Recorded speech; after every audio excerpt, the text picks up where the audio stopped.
What's going down? How you doing? TK coming at you. Just want to hit you guys with a different perspective about our economic shift.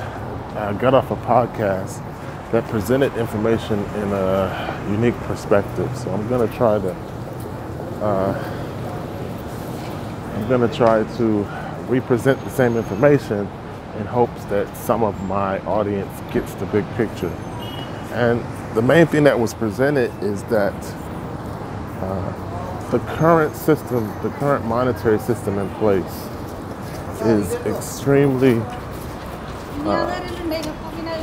leveraged in derivatives.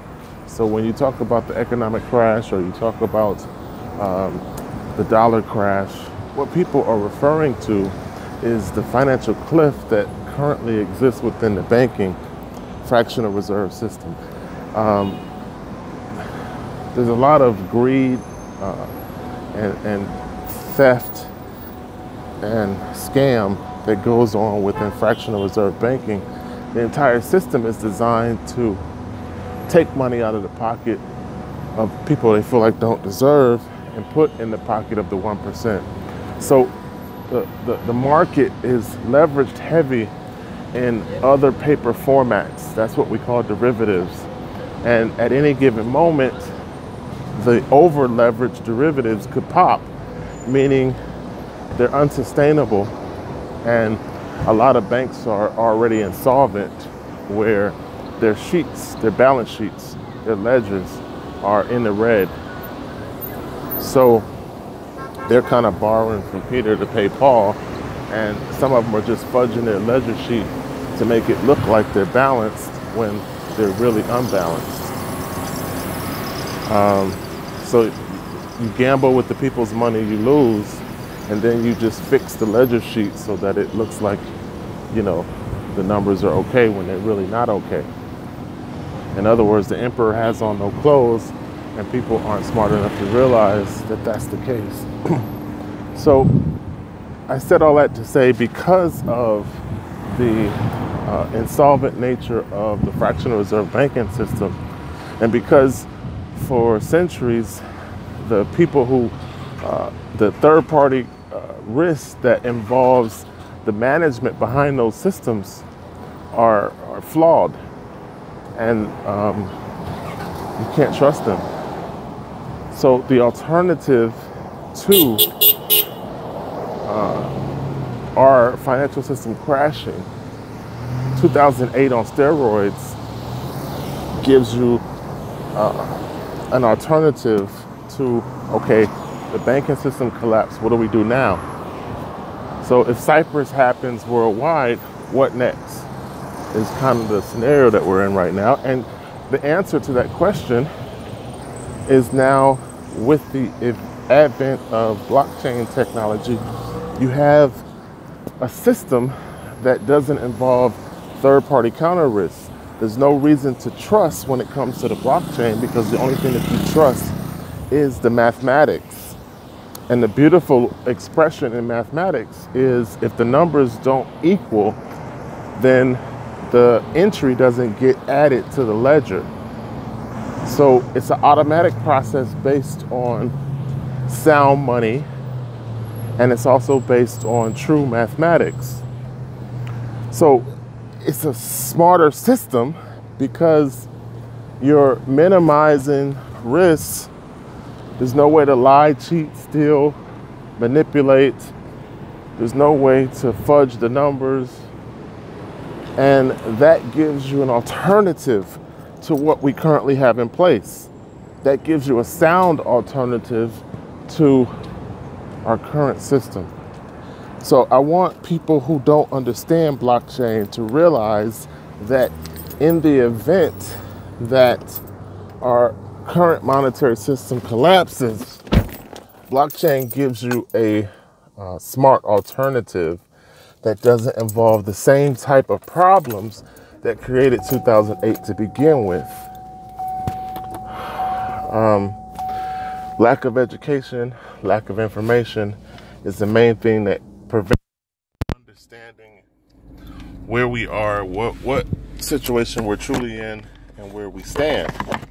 So I want to point that out, that right now we're in a negative position where if any of the factors that support the dollar's superiority was to be revoked, then that will force us to look for a plan B. Now, your plan B can be, or your plan B is gold, silver, and Bitcoin. A lot of proponents of gold have not fully accepted the fact that you can't walk into a grocery store with a gold or silver coin and buy some bread. And unfortunately for the consumer, the method of exchange is the only thing Joe Blow care about. They don't care about store of value. They don't care about long-term generational wealth. They only care about being able to go buy a big screen TV. And you can't do that with gold and silver right now. So gold and silver has a place, but it will not be the steadfast when it comes to buying televisions. Because if you walk into a Best Buy and you give them a gold coin, they're gonna say, we don't accept this. And that's the truth. Now, if you're talking about a big ticket item where you're trying to buy a $1 million house, you can probably negotiate that deal in gold. But it'll still take some finagling, you know, it'll take some doing. So, right now you can walk into Starbucks, use your Bitcoin debit card and buy a cup of coffee, and then have a fraction of a Bitcoin come out of your account, like if you don't miss it. So what I'm trying to say is the alternative to our current monetary system is blockchain, because blockchain offers you a trustless transaction from peer to peers that doesn't involve the same type of risk that we're used to within the dollar. And it also gives you the same opportunity because you're familiar with the process of swiping a debit card. When I pay with Bitcoin, nobody knows that I'm paying with Bitcoin, and they really don't care because I swipe the same card in the same manner and I get the same results. I just have a higher purchasing power because a strong Bitcoin means that less Bitcoin comes out of my account when I pay for a cup of coffee. And that's just supply and demand 101. So the economic nature of Bitcoin means that the electronic token that is secure internet money has a limited supply. Anytime something has a limited supply, it becomes more valuable when less of it is available to get. And then Bitcoin has market dynamics involved when people exchange it for fiat currency. So more fiat currency into the Bitcoin market creates a price discovery in the limited 21 million coins that's available to go around. 7 billion people on the planet, 21 million coins available, and as people pour more money into the market, the price of Bitcoin continues to soar.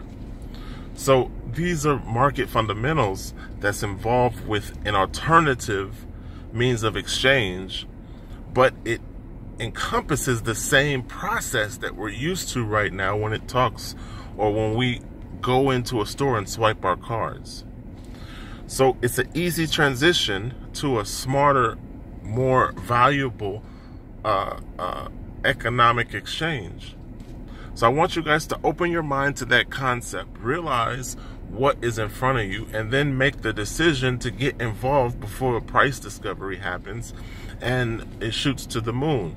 Some people feel like it's already at the moon, but because there's still coins to be issued, there's still price discovery to happen. You know, Bitcoin could be $100,000 a coin, It could be $5,000 a coin here shortly. So position yourself in the alternative to fiat now. And that's the best advice I can give you, because there'll be multiple millionaires made in this new system. Because it's a peer-to-peer, person-to-person, trustless transaction that is borderless, meaning you could pay someone on the other side of the world without asking permission from a central authority. That opens doors that's currently not open within fiat currency.